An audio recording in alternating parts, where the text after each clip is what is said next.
Selamat datang ke kelas Cikgu Hugh. Hari ini, marilah kita belajar tentang ayat majmuk pada buku teks muka surat 83.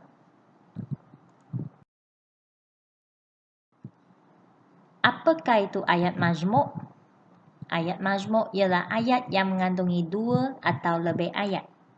什么是ayat majmuk呢？ayat majmuk 就是包含两个或多个句子的句子，在华语里我们称它为复句。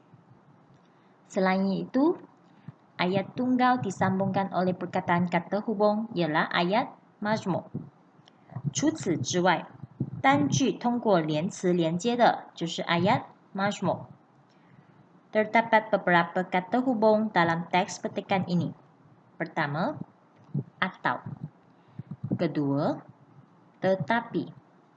Ketiga, sambil. Dan yang terakhir sekali, dan. Contoh, Ali mengambil sebuah buku cerita. Ayat ini merupakan ayat tunggal. Ali 拿了一本故事书。这一个句子是属于单句。Ali membaca buku itu. Ayat ini juga merupakan ayat tunggal. Ali 读那本书。这个也是属于一句单句。Sekarang, sambungkan dua ayat tunggal ini menjadi ayat majmuk dengan kata hubung yang sesuai. 现在我们要使用适当的连词，将这两个单句连接成一个复句。Jawabannya lah, Ali mengambil sebuah buku cerita, lalu membaca buku itu. Ali 拿了一本故事书，然后读那本书。同学们，你们明白了吗？ Kata hubung yang pertama, atau.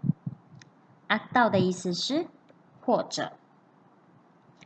Atau ialah kata yang mencantumkan dua pilihan. Atau 就是包含两个选项的单词。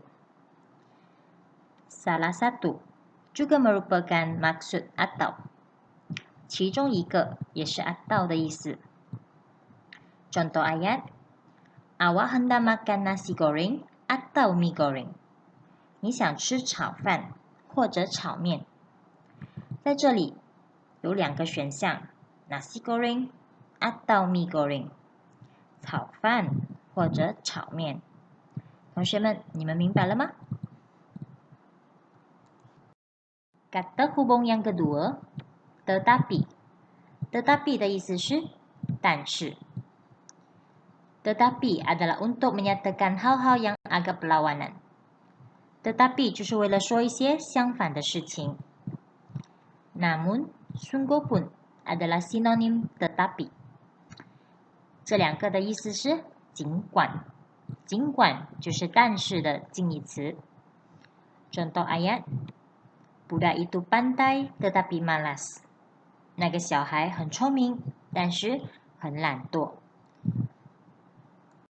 Kata hubung yang ketiga, sambil. Sambil 的意思是一边。Sambil adalah sedang melakukan sesuatu, melakukan yang lain juga. Sambil 就是在做某件事的同时，也做别的事。Dengan, di samping, sedang, sementara, seraya adalah sinonim sambil. 这些词都是 sambil 的近义词。Contoh ayat, Mereka menepuk tangan sambil ketawa dengan kuat. 他们一边拍手，一边大声地笑。Kata hubung yang terakhir, dan. Dan 的意思是和。Dan digunakan untuk menghubungkan dua kata atau ayat. Dan 就是用于连接两个单词或句子的连词。Selanjutnya, seterusnya adalah sinonim dan. 这两个都是dan 的近义词。Contoh ayat, Mei-ling, Aming, Li-fong, dan Wen-hong adalah murid kelas 2B. Mei-ling, Aming, Li-fong 和 Wen-hong 都是2B 班的学生。Marilah kita baca petikan bersama-sama. Tajuk pada hari ini ialah buku digital. Digital 的意思是数码书本。Hai Anan, kamu membaca majalah bahasa atau sains? Majalah 的意思是杂志。Hai Anan, 你在读着语文杂志或者科学杂志呢？ Majalah sains Guan Hong. Dalam majalah ini ada maklumat tentang buku digital. Maklumat 的意思是资料。Guan Hong 是科学杂志，在这个杂志里有关于数码书本的资料。Buku digital? Saya tahu tentang buku itu, tetapi tidak pernah melihatnya. Pernah 的意思是曾经。数码书本，我知道那本书，但是不曾看过它。Buku digital hebat. Hebat 的意思是厉害。数码书本很厉害。Buku ini boleh mengeluarkan bunyi dan suara. Suara 的意思是声音。这本书可以发出声音。Buku ini juga senang dibawa ke mana-mana. Mana-mana 的意思是什么都好。这本书也很容易带去任何地方。Kita boleh membacanya sambil berehat. 我们可以一边读它，一边休息。同学们，你们都明白了吗？ Kelas Cikgu Hiu pada hari ini telah tamat. Cikgu percaya semua murid dapat menguasai ayat majmuk dengan bagus. Jangan lupa subscribe. Jumpa lagi.